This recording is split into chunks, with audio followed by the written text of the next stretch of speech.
What is up, everyone? Welcome back to the Boys in Motion. I'm Andrew, joined by Brian and Tyler, and today we're talking about nutrition hacks that nobody wants you to know. The DIY stuff that actually works, saves you money, and fuels you just like the expensive stuff.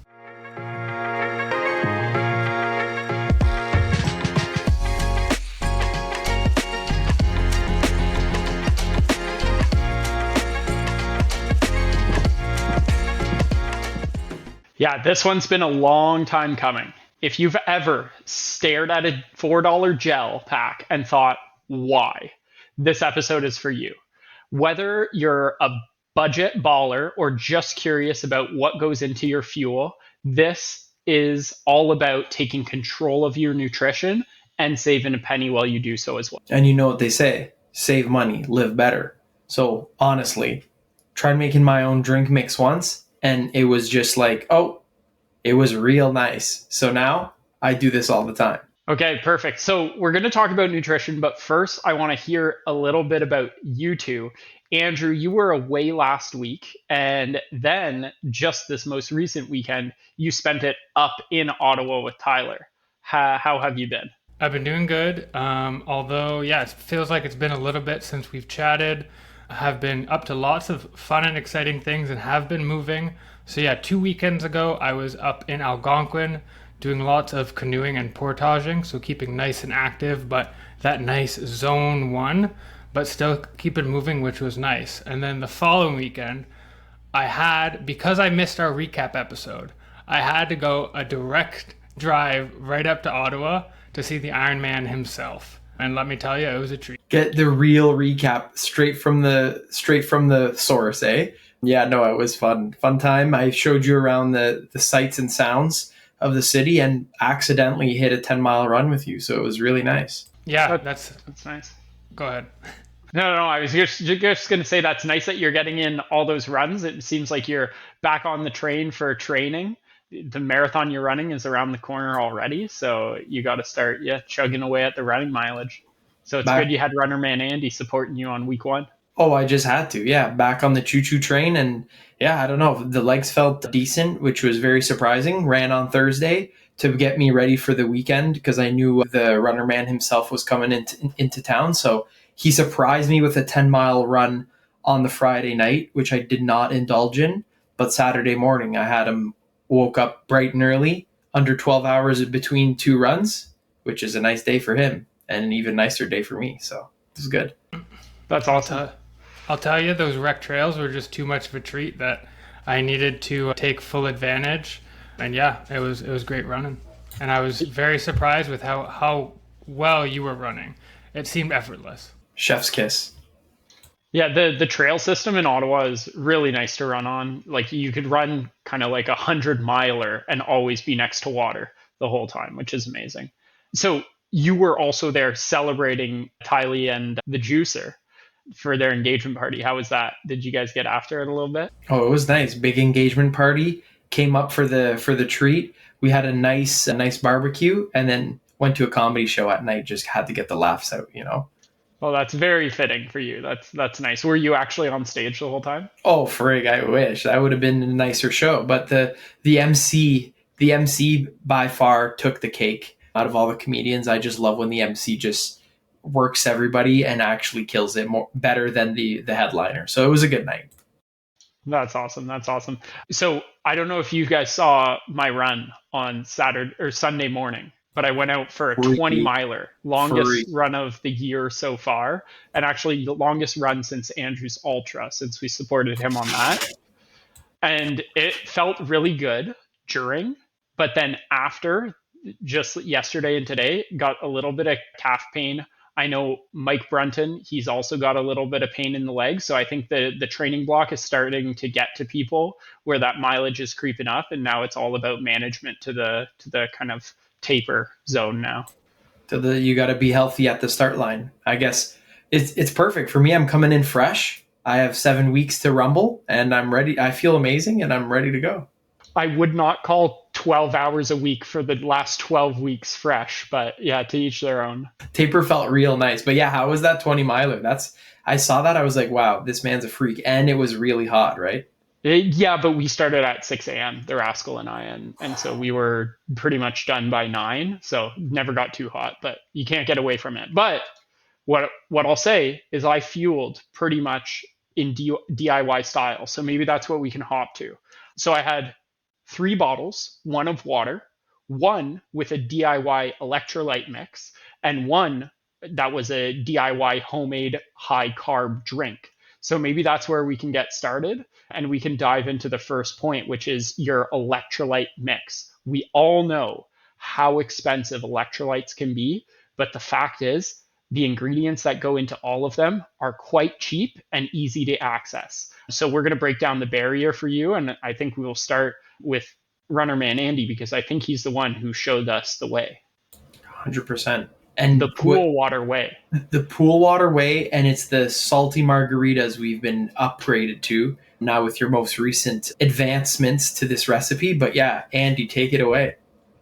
Yeah, this unlocked a next level of training for me in the summer where I was always finding I was bonking and just feeling like I had no energy. And then I discovered that I really did need way more electrolytes. And that's kind of when LMNT, which is a brand name, was kind of gaining in popularity. And then I stumbled upon their website. I had tried it a couple times, had sample packs, but on their website, they actually had a DIY version where they laid out the exact ingredients that you could use to make it at home. And it was just a couple simple ingredients, and I love doing things DIY, so I gave it a try.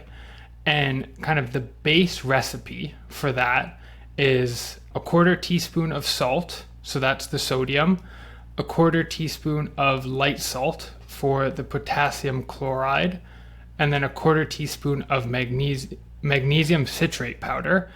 So all of these you can either get kind of at like the grocery store or like a health food store, so pretty easy to get your hands on. And then you'll just mix that in a water bottle, and then that is kind of your electrolyte drink that will kind of get you all of those electrolytes. It doesn't necessarily taste, well, let's call it an acquired taste at this point, but then maybe I'll hand it over to Brian to give you a couple upgrades for those that, aren't quite ready to just be sipping on pool water. Yeah, for sure. So even on the LMNT site, they do mention, here's the base recipe, and then here's 4 popular methods to make it taste better. Now, one thing that is a new release, and this is different than what's in the notes here, is the magnesium that they're now talking about on the site, and this is different from when I scripted this up, is now magnesium malate. So citrate and malate, you're both going to get your magnesium, but they've adjusted that slightly. And LMNT also released the 30, like how you can save time and make 30 at a time, 30 like servings, because I know that's what I do. I think that's what you do, Andrew, as well. And Tyler, I remember doing it with you when I introduced you to the pool water ways, is you mix up a big batch at once, and then you just take basically, a scoop every time you need a water bottle of electrolytes. And they've actually mapped it out in grams. So it's 75 grams to make 30 servings at once of sodium chloride, which is regular table salt, $2 for a pound. And then 11.5 grams of potassium chloride, basically the same amount, 11.7 grams of magnesium malate. And you throw that all into a Tupperware, and you've got, a month's worth, 1 scoop every day for like $10 maybe, and that would be over $100. So you're saving hundreds of dollars doing this. Now, to make it better, I like adding lemon juice or lime juice. You can either grab the concentrated lemon juice out of the squeeze bottle, or bring your own fruit and do it.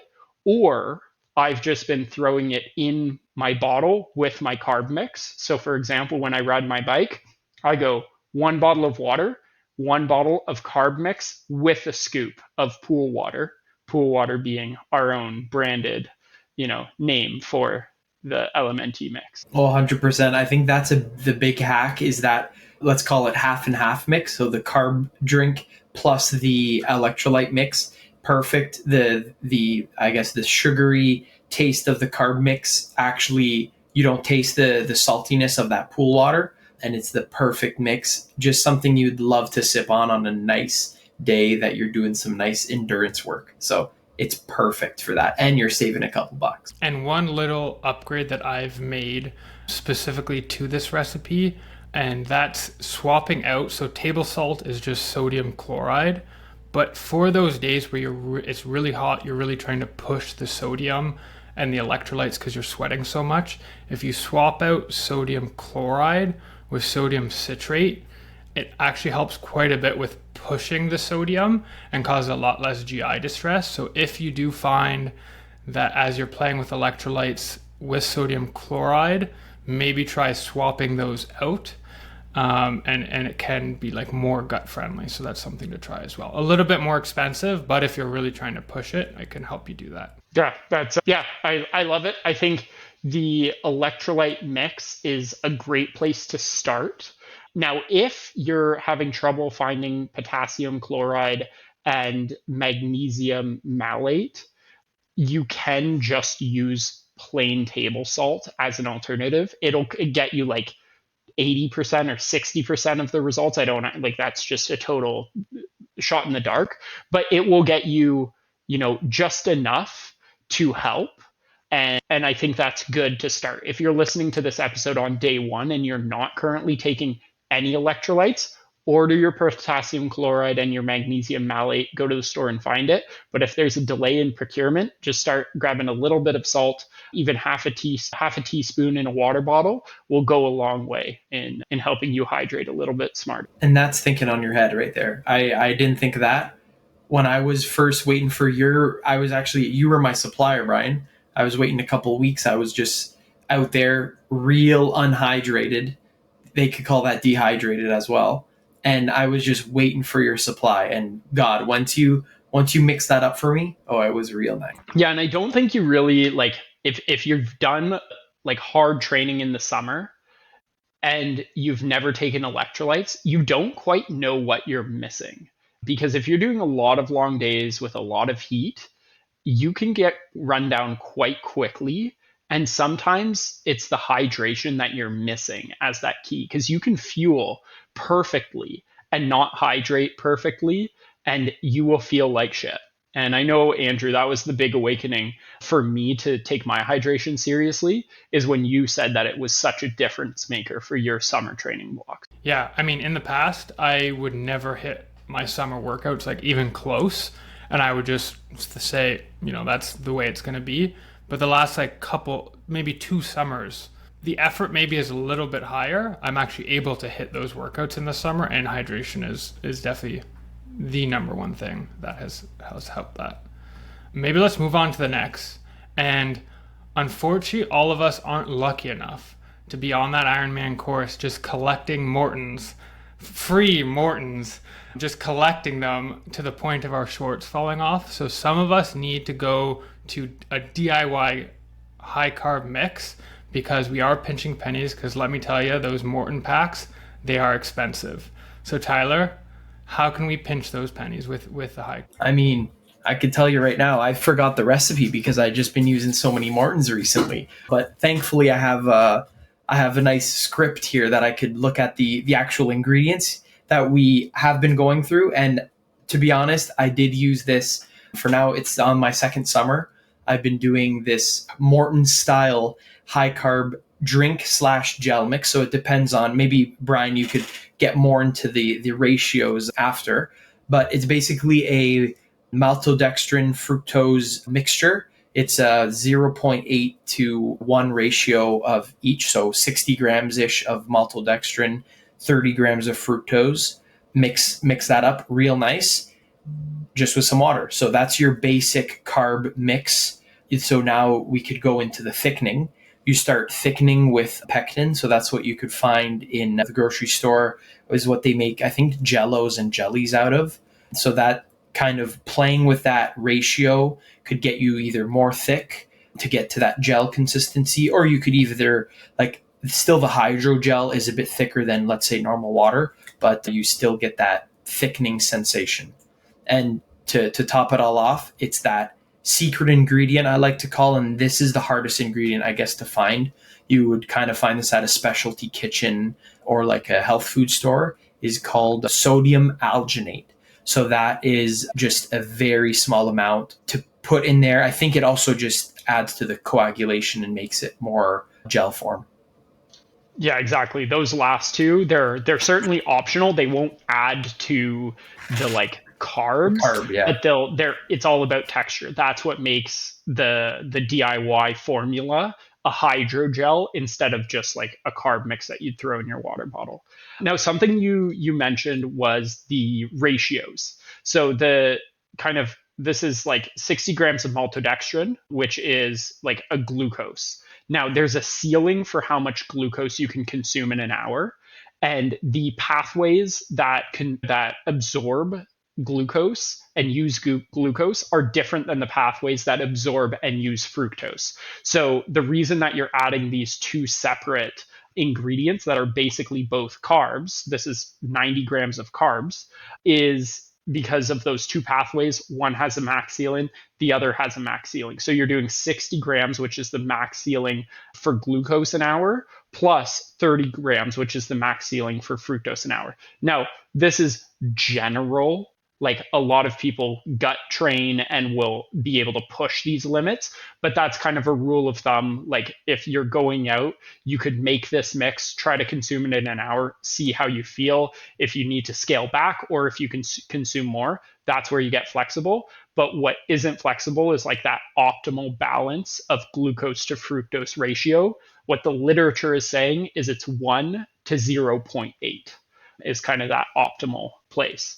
Now, maltodextrin and fructose are not as easy to find as just regular sugar, like straight out of a bag, plain sugar, which you can certainly use in place of this. And I think every cup of sugar is 200 grams of carbs. So if you do a third of a cup of sugar and don't put any maltodextrin, don't put any fructose, that is a poor man's high carb drink mix. And that's what I do for most of my easy casual training rides, where I'm not like racing or doing a really hard workout, where I don't need to be hyper optimized. And, putting, a few pennies of sugar in a water bottle is the best way to get through that and fuel myself.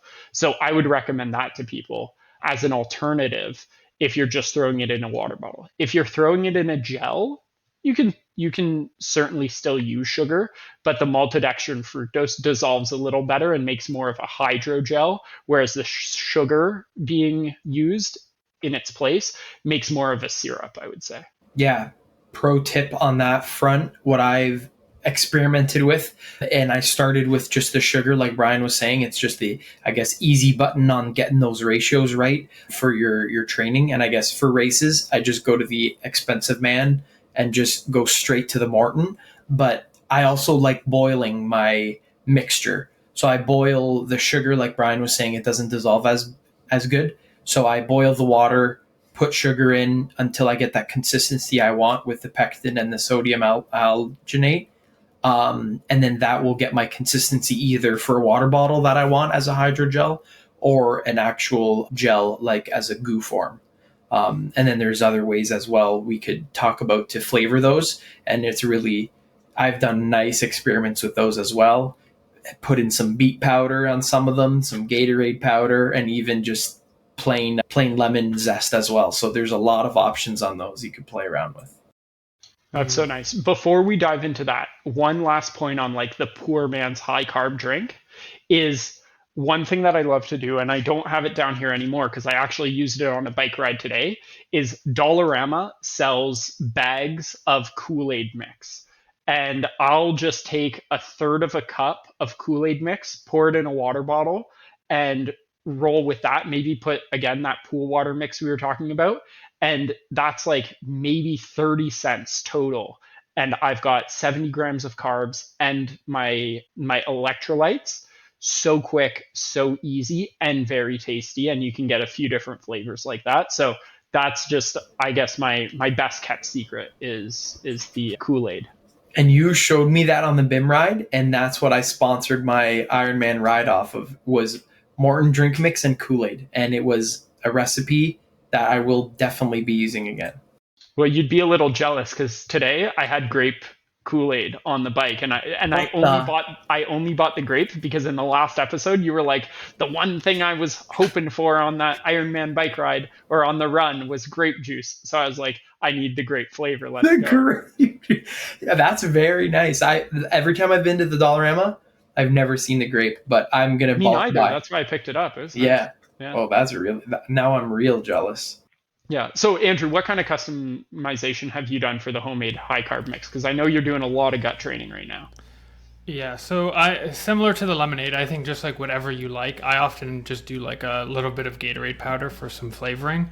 That's kind of my go-to where I like those flavors, and it's, just one little teaspoon is really cheap, but I actually like to make things easier. I like to combine the first recipe, the DIY LMNT recipe, pool water, with my high carb mix so that I kind of get all of the important stuff all in one go. So that is kind of my big hack so that, let's say I'm not able to re-up on hydration as quick as possible. Like let's say there's a big stretch between my water stops, that at least I'm getting that sodium in. And if I'm doing it in soft flask, which I often am, a lot of times I get more liquid for the carb. So that's kind of the thing that I like to do.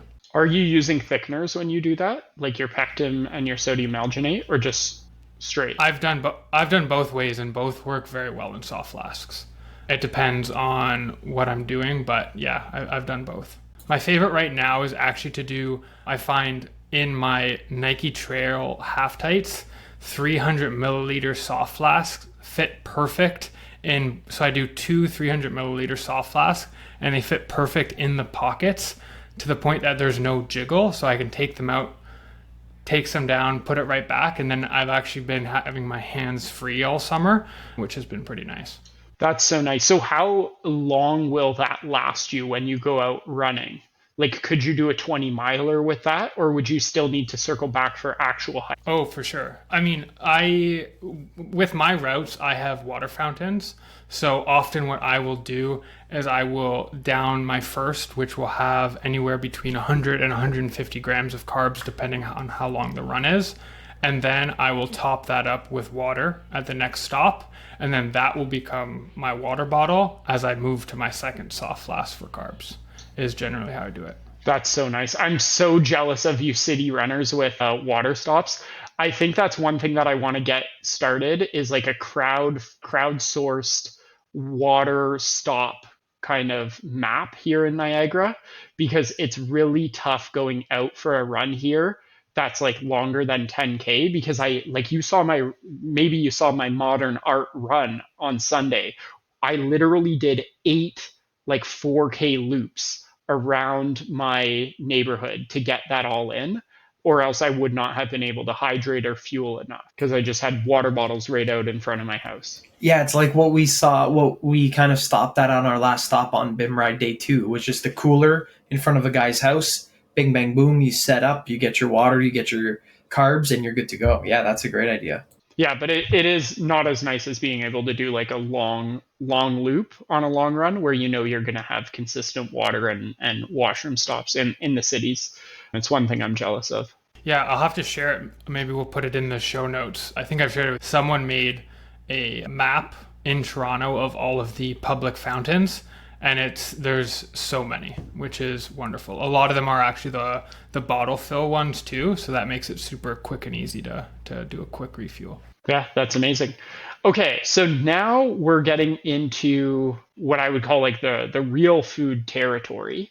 This is not something that I've experimented with, but it is something that this episode and doing the research into the certain recipes that people had, this is something that I vow to you guys that I will try post episode is rice cakes, because I see them all over the Tour de France. They either have like actual nutrition suppliers who are putting out rice cakes, or they're making them themselves. Like their team chefs are making homemade rice cakes for the riders.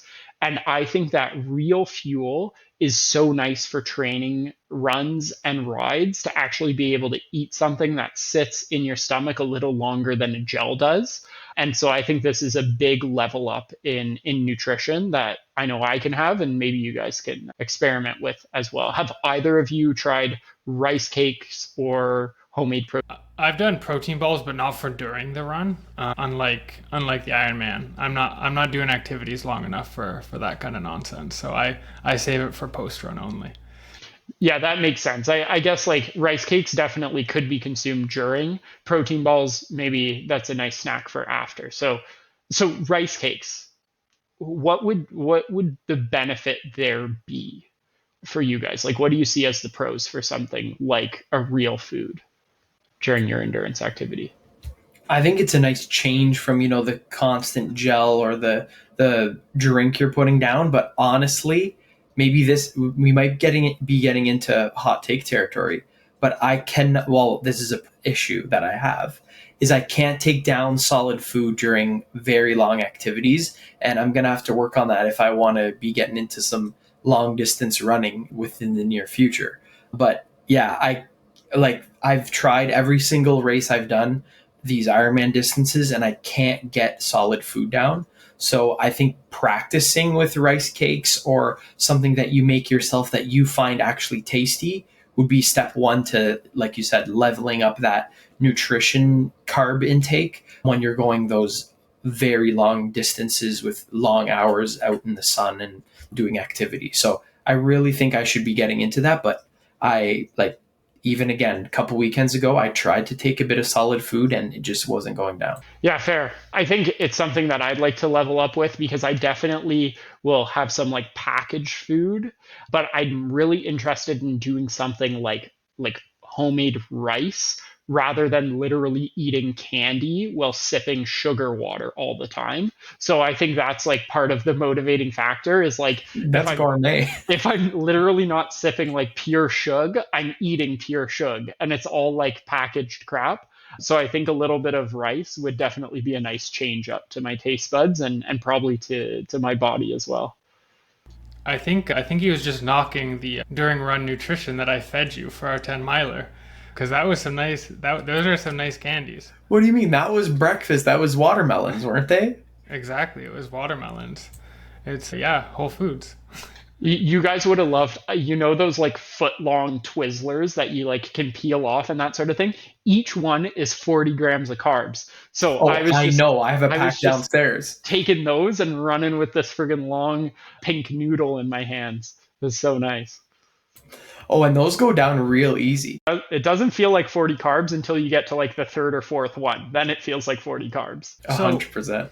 I have a question about this, and maybe Brian, since you're thinking about incorporating this, one thing that I'm always like, how would I go about this? Is the nice thing about prepackaged things like our favorite candies is the packaging makes it easier to kind of stash in a pocket or something. So what are you thinking for like rice cakes, protein balls? What are you thinking for that vessel to hold it while you're doing your activity? Okay, so I'm gonna skate by protein balls. I'm not an expert there. I've already looked up some rice cake recipes and like how they package them in the tour and that sort of thing.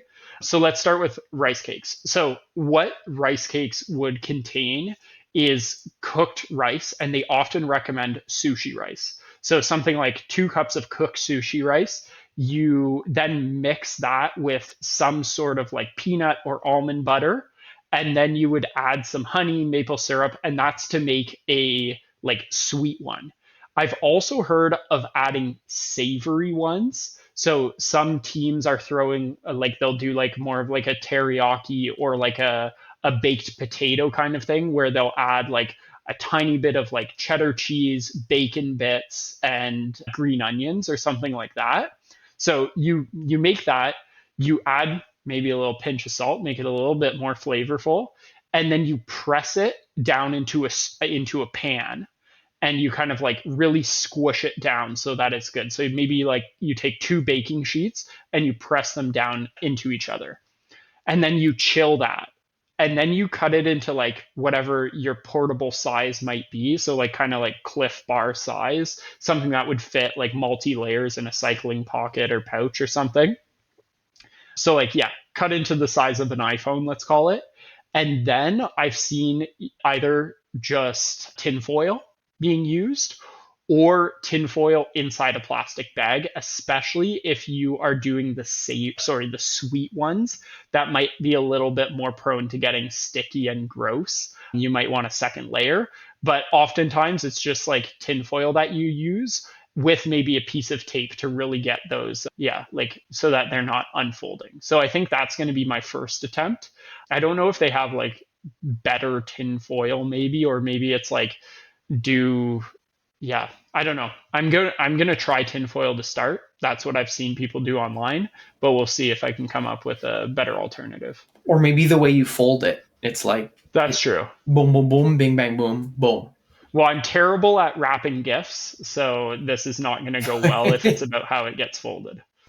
One thing I have seen is in some videos, I think it was actually EF Education, their chef was doing a recipe and they use like food prep, whereas parchment on the inside and tinfoil on the outside. Yes. That they used. So I think it like better protection, but then it doesn't stick to the rice cake because of the parchment. That's the word I was searching for. I couldn't remember parchment, but yeah, so a layer of parchment, even if it's two separate, because I think in theirs they have like a specialty wrap that's already both.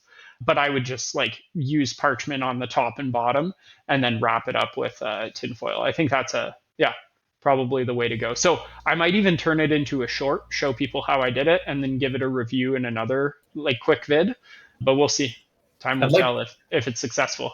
I'd like to try that too. Yeah, that'd be interesting to see. You got to get the reviews out. Like I find you always get that innovation next level hack and then everyone else follows suit. So I'm just waiting for that hack and then I'm in. We'll see. I really want to get a good savory recipe going because literally everything we do has so much sugar. Yeah, that's all it is. And so something that's a little more savory, that's easy to put down would be perfect. Now I'll need to find a non-meat man one so that Andrew could try. So maybe it'll be, maybe a tofu mix with some soy in it. So you said the word savory, and that is, I'm just going to throw out a crazy idea here. If I were ever to train for something long, let's say a trail ultra or something crazy like that, something that I really like is for lunch, and that comes in a perfect packaging for something like this, is onigiri, which is a Japanese rice ball, generally in a triangle that's wrapped in seaweed, and they often have savory insides. So, I mean, you could do like miso, eggplant, something like that. Like it can be whatever, but I think that mix of rice, the seaweed, and then like that super salty miso, I think could hit pretty hard on the trails. Guys, are we trying to make sushi happen? Like this is like endurance sushi, we could call it, and we might have a company here that could start pumping out product. Well, I do hear that sushi platters are a big thing on trail races if we ever do start dabbling into that. That's a big if. Okay, so I like this idea. Rice as the base. We'll get some innovation behind it. Get the thinkers, the minds behind the pool water branding, and get some recipe out into the ether once it's tested and approved. So the last thing that we were talking about in terms of real food was protein balls. And Andrew, I think you're the only one with experience in actually making those. So what's that all about? Yeah, so they generally will start with oats. So you'll kind of get an oats as your base mixture. And then you kind of need something that is sticky to kind of bring it all together. So that will be things like nut butters, so whichever one you like, maybe some maple syrup, honey. I like to put some protein powder because, as I said, I generally will use that after the run. So just to get that easy, quick protein. And then just think mix-ins, whatever kind of mix-ins that you like, whether that's chocolate chips, chia seeds, coconut, you can kind of go crazy and customize this however you want. Maybe some cocoa powder for a little caffeine kick. It's really kind of an easy recipe to modify depending on your tastes. And Very these are an nice. easy one too, that you can just kind of chuck a bunch in kind of a plastic bag and then pull them out as you go. Yeah, I think it's a good alternative. I know like pretty much every endurance athlete, you're always snacking because you're burning so much. And for something that's a little bit healthier than what you might reach for alternatively, if you're on the go, making a big bulk piece of that would be really good. Which brings me to our final tip. Tyler, maybe you're the king because I know you love chefing it up in the kitchen, and you can talk about the last time saving tip. Well, first of all, you're making me want to make some protein balls in bulk and just save them and eat them.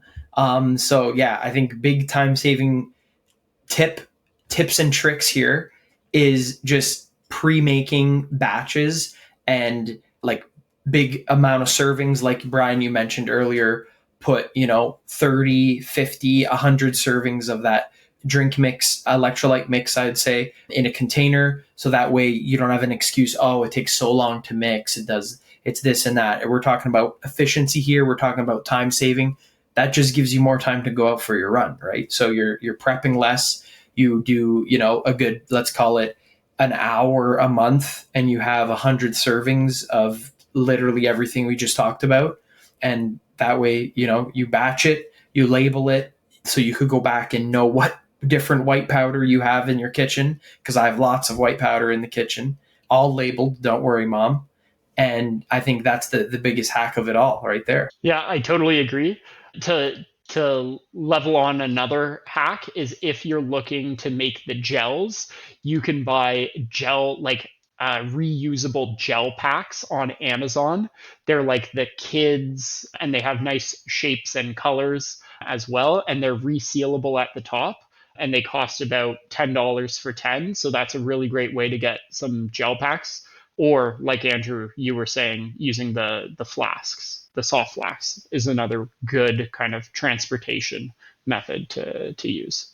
But I totally agree with making it in bulk. It's the only way. It takes too much time if you're always measuring out for every time you go out. And I think one important thing is that if you're doing these homemade things, make sure you know kind of what the serving size is, because it's pretty easy to mess that up, and then all of a sudden you've oversalted yourself and are taking in 5 grams of salt per hour, and your stomach's not going to feel too good. So just remember when you're making it to write that down somewhere, of kind of like 1 teaspoon per hour or something like that, depending on whatever you're making. Yeah, that's a good point. And actually, let's just say I don't trust myself with my measurements. So leading up to a race, I would say about 2 weeks out, I switched to not DIY, and I go to that, unfortunately, more expensive mixes, more expensive packaging, and actually electrolyte pills. So I make sure, things are not out of whack with my body. I want to have a good race.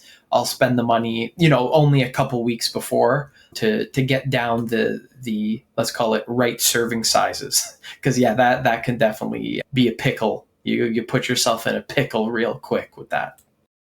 Well, talking about pickles, that's another good way to get your sodium in. Have a few pickles. So I think all of this is founded on the hot take that most commercial gels and electrolytes are just and salt. And you should be trying to do this yourself. Look up some recipes online. We've mentioned a bunch. Everything that we've talked about is a Google away. We're not experts, but we figured out what works for us, and it's about experimenting to figure out what works for you. But there's definitely enough in online forums and actually on nutrition companies' websites directly that can get you to 95% of the results that are coming out of the most expensive products that you can buy, and half of that you can get just at the grocery store for less than $5. 100%, and I think I agree with that. And you could even double down on that, because I actually just checked, and these nice Morton packs is you call that overpriced sugar water or gel mix. How does sugar expire in 4 months? You tell me that. So I think as well, it's a marketing thing. It's all this, it's that, but they put an expiry date on these things because of course they're engineered for this performance, but at the end of the day, it's just sugar. Yeah. That being said, my gels, when I make a batch, I try to consume them like fairly quickly, like within 30 days or so. Because if they're sitting too long, I don't know. I don't want They to get get, wonky. yeah, I don't want to be doing a 5K to the porta potty halfway through a long run. Okay. So I think that kind of covers all of the main DIY talking points. Do you guys have anything for chat time? Tyler, I would love to know what, just to hammer home the point on nutrition, so you are I know you're a big fan of the Morton 160s. I would love to know, give us a quick breakdown of what those give us and what the cost is so that we can figure out the price per carb of the Morton 160. Well, that's gonna be hard to answer because I don't pay them off of the race course. So, okay, price wise, let me say this. For the poor suckers that need to pay for them. And it's hilarious because I still have 2 Morton gels. Now they've definitely expired. I didn't know they expire. I have 2 Morton gels from around the bay that I picked up off the ground, not even from an aid station. Oh, now that's a hot take. Picking them up off the ground. I like that. But I see them here. You can get one Morton 160 gel for $7.50 from the feed, or you can get a box of 10 for $70 off Morton.com. I'm sitting on a gold mine over here. And I have 2 boxes. And that might be USD. 40 grams. And that's 40 yes. grams. So the So 160s is 40 grams the carb. So that is about 19 cents per gram of carb. Per gram of carb. Wow. That's a big buck. And I know I had done the calculations. Obviously, this is going to vary based on kind of where you're sourcing your ingredients and all that kind of stuff. But it was less than $1 per kind of equivalent. So let's say I think this is conservative. Let's say about 75 cents, which I think still is too high. If I do that same calculation for the DIY, it's about 2 cents per gram of carb. The kind of spread and the savings that you can get, especially when you're doing a lot of miles, a lot of activities in a week, is pretty crazy. And I think you gotta start doing that Morton tax calculation as part of your weekly mileage. Yeah, I thought we were trying to get sponsored here, not defunded. Defund Morton, defunded by Morton, but sponsored by Redpath. Like I remember somebody commented that in the DIY mix. And the Redpath granulated sugar for 2 kilograms, you can get it for under $4 in pretty much any grocery store, which I can't even tell you how many pennies it is per 1 gram of carb, because it's 1/10 of a penny per gram of carb. So yeah, the value's there when you fuel cheaply, and I'm sure it's the same for the electrolytes. But even more. But that's one thing. But then flavor and texture and convenience also comes into play. So question for you both, what's the grossest or worst DIY nutrition experiment that you've tried? Oh, I have one locked and loaded. I remember when I first started doing this, I had started with maple syrup because Lionel Sanders told me to, and that was great. That was a great one, but then my toe was dipped, and then I started looking up recipes, and then I found a caffeine one it had molasses and a shot of espresso in it, and I remember I took it for the first time during a half marathon time trial, and that much molasses in a gel is not good. It was not That's bonkers. Oh my God. This guy saw espresso and was just in. He wasn't going to not try it. The Bean Man at it again. That's Have hilarious. you done any wonky mixes, Tyler or Brian? I have one that I've done. I'm trying to think of way far back, but I think the one that I've done most recently was the most creative and wonky, but actually not that gross, but I probably would not do it again. Is on the same page as the pierogi, the infamous pierogi at the top of the Lookout. Is I was tired of pierogies. I said, you know what? I got to change it up a bit. I'm a new dog with new tricks. I did pasta in a baggie, just macaroni noodles, plain macaroni noodles, salt and pepper and butter. And then they were in the back of my pocket all day. So they were nice and warm. And then I just squeeze them in like a gel right at the top of the hill. It was nice. That's absurd. I love it. I absolutely love it. So you're just straight out of the little baggie. Oh yeah, I think I'm gonna have to rummage a picture of it. I think Kyle took a picture of me. He's like, "Look it, I got pierogies." I said, "I'll one up you." Checkmate. I took out a pasta dinner. A bag of pasta. That's nuts.